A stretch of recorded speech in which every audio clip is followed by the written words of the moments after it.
आपके बच्चा नहीं हो रहा, एक सिंपल गायनी की डॉक्टर या एक इनफर्टिलिटी कंसल्टेंट का जो कंसल्टेशन है वो आपकी किस तरह से हेल्प कर सकती है। जो इनफर्टिलिटी कंसल्टेंट होता है, जब आप उसके पास जाते हैं तो वो आपको मेडिसिन देने से ज़्यादा कॉज ढूंढने में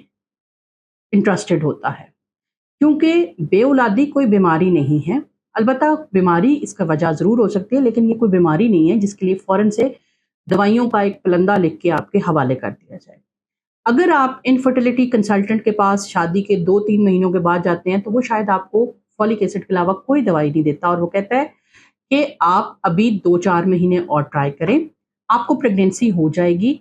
लेकिन यहीं पे अगर आप किसी सिंपल गायनी के डॉक्टर या जीपी के पास जाते हैं तो वो सबसे पहले आपकी बीवी को कुछ ऐसी दवाइयां लिख के देगा, जैसे कि मानो कि सारा मसला उसके अंदर ही है और वही बेऔलादी की वजह है, जो कि बड़ा रिडिकुलस है।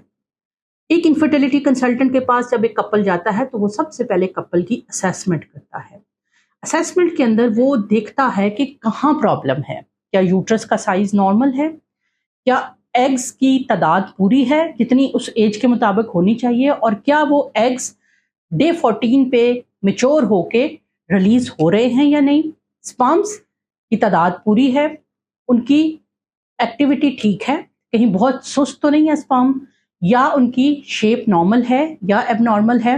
वो जहां पे एग और स्पर्म को फर्टिलाइज होना है वो ट्यूब्स ओपन है,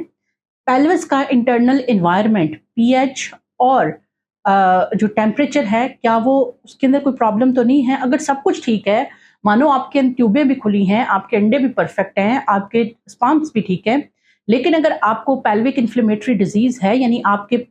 पेट के निचले हिस्से में कोई इन्फेक्शन चल रहा है, तो वहां का टेम्परेचर बढ़ जाता है। बॉडी के अंदर अंडों और स्पर्म को मिलने के लिए खास टेम्परेचर चाहिए होता है, अगर वो अफेक्टेड है तो आपकी प्रेगनेंसी नहीं होगी। यहाँ पे जाके एक फर्क पड़ता है एक फर्टिलिटी कंसल्टेंट और आम जीपी के निस्बत, क्योंकि वो उस वजह की तलाश में रहता है कि क्यों प्रेगनेंसी नहीं हो रही, और वो अपनी कुछ इन्वेस्टिगेशन या टेस्ट के जरिए से आपको विद इन 3-4 मंथ्स लेबल कर देता है कि what is the cause of सब फर्टिलिटी इन यू, और फिर उसके मुताबिक आपको दवाई दी जाती है अगर दवाइयों से उसका हल मौजूद है। अगर आप जीपी के पास जाते हैं या गायनी की डॉक्टर के पास जाते हैं तो उसके पास लिमिटेड ऑप्शंस हैं, वो आपको एडवांस फर्टिलिटी ऑप्शंस ऑफर नहीं कर सकता, इवन अगर आपके केस में बनते भी हैं। माना कि आपकी उम्र 35-36 साल है, आप एक सिंपल जीपी डॉक्टर के पास गए या सिंपल गायनी के डॉक्टर के पास गए, उसके पास तो आईयूआई आईवीएफ की फैसिलिटी मौजूद नहीं है, तो वो तो कभी भी आपको रिकमेंड नहीं करेगा, चाहे आपके केस में बनता ही क्यों ना। वो तो आपके आखिरी अंडे को भी नेचुरल तरीके से ही यूज करने की कोशिश करेगा, नीयत उसकी बुरी नहीं है, लेकिन उसके पास इतनी एडवांस टेक्नोलॉजी ही नहीं है कि वो आपकी इस लेवल के ऊपर जाके मदद कर सके। होता ये है कि पेशेंट जब अब ये एडवांस्ड सुपरा स्पेशलिटीज का दौर है, पेशेंट को आइडियली अगर आपको बच्चा नहीं हो रहा तो आपको एक इनफर्टिलिटी कंसल्टेंट के पास आना चाहिए, जो कि सर्टिफाइड फर्टिलिटी कंसल्टेंट है, जो कि आपकी फर्टिलिटी को प्रिजर्व करने पे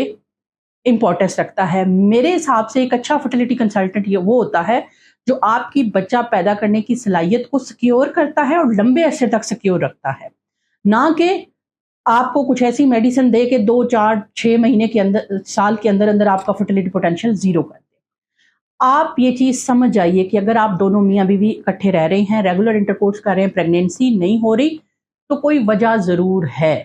किसी दवाई की कमी नहीं है, आपको वजह है कोई, जो कि जानना जरूरी है, जो कि सिर्फ फर्टिलिटी कंसल्टेंट जान सकता है। हमारे मुल्क के अंदर फर्टिलिटी की ट्रेनिंग और स्पेशलाइजेशन चूंकि कोर लेवल पे मौजूद नहीं है, हमें बाहर से ट्रेनिंग करनी पड़ती है, लिहाजा फर्टिलिटी कंसल्टेंट कुछ चंद चीदा हैं और